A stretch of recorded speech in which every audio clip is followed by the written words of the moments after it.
श्री राधे। श्री राधा रमण लाल की जय। तो आज मैं आप सभी से चर्चा करूंगी कि ब्रज धाम गोवर्धन में जो राधा कुंड एवं श्याम कुंड है उसकी उत्पत्ति कैसे हुई थी।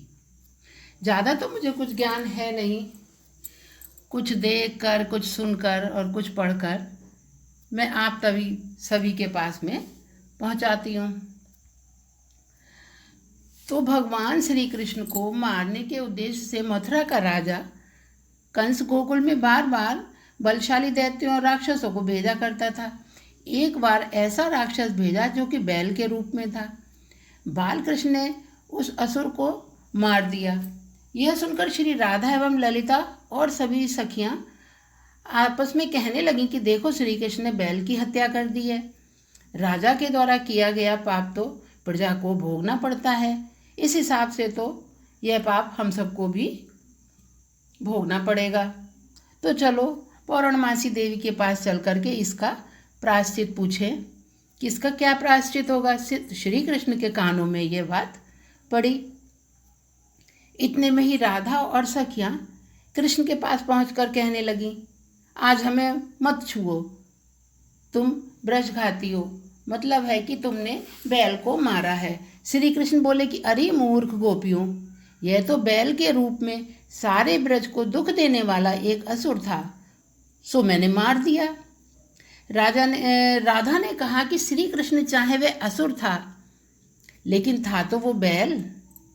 असुर आया था बैल के रूप में, तो आपने बैल की हत्या की है, यह तो आपको मानना ही पड़ेगा। कहने लगी कि वृत्रासुर की हत्या से ब्राह्मण होने के कारण इंद्र को भी तो ब्रह्म हत्या का पाप लगा था, अब वैसा ही पाप आपको भी लगेगा। श्री कृष्ण निरुत्तर हो गए और चुपचाप खड़े हो गए। थोड़ी देर बाद कहने लगे, गोपियां अब तुम ही बताओ इसका क्या उपाय है। तब गोपियां बोली कि पौर्णमासी देवी ने बताया है कि त्रिभुवन में जितने भी तीर्थ हैं उन सभी तीर्थों में स्नान करने से तुम इस पाप से, इस महापाप से मुक्ति पा सकते हो। तब मानसी गंगा से जल आया और उसे देखकर श्री कृष्ण ने कहा कि आइए हे तीर्थ समूह, आप सभी आइएगा। और तब सब तीर्थों का जल उस जल में आकर सम्मिलित हो गया।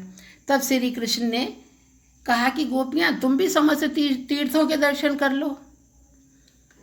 गोपियां बोली कि नहीं, हमें तुम्हारी बात का विश्वास नहीं होता, हम नहीं मानते कि यह सब तीर्थों का जल है। तब श्री कृष्ण की इच्छा से सभी तीर्थ वहां पर मूर्ति रूप धारण करके हाथ जोड़ करके अपना अपना परिचय देने लगे। बारी बारी करके सब कहने लगे कि मैं लवण समुद्र हूँ, मैं क्षीर समुद्र हूँ, मैं सूर्यदीपिका हूँ, मैं स्वर्ण हूँ, मैं सिंधु हूँ, मैं ताम्रपणी हूँ और मैं पुष्कर हूँ, मैं सरस्वती हूँ, मैं गोदावरी हूँ, मैं यमुना हूँ, मैं सरयू हूँ और मैं प्रयाग हूँ, मैं रेवा हूँ। हम सभी के जल समूह को देखकर आप विश्वास कीजिएगा।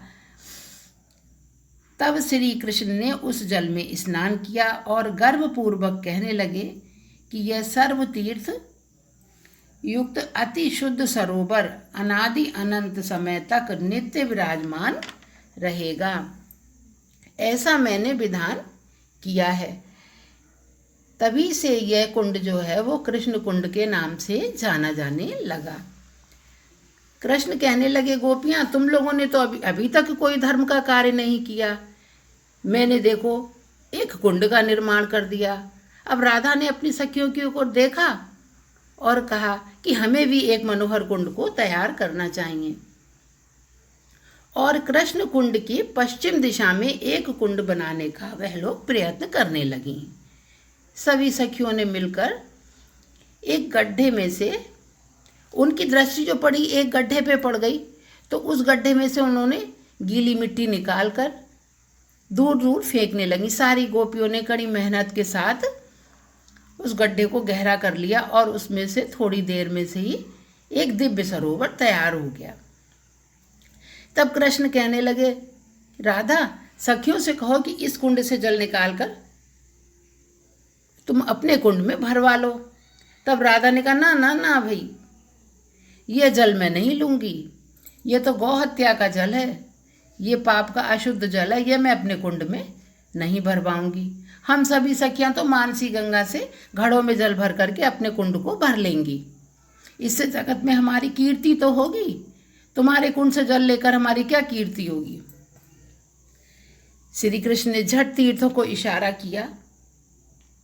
तब सभी तीर्थ दिव्य मूर्ति धारण करके श्री वृषवान नंदिनी श्री राधिका रानी के सन्मुख उपस्थित होकर हाथ जोड़कर कहने लगे, हे देवी, आपकी महिमा का पार कौन पा सकता है। ना तो कोई शास्त्र, ना ब्रह्मा, न शिव और न नारद।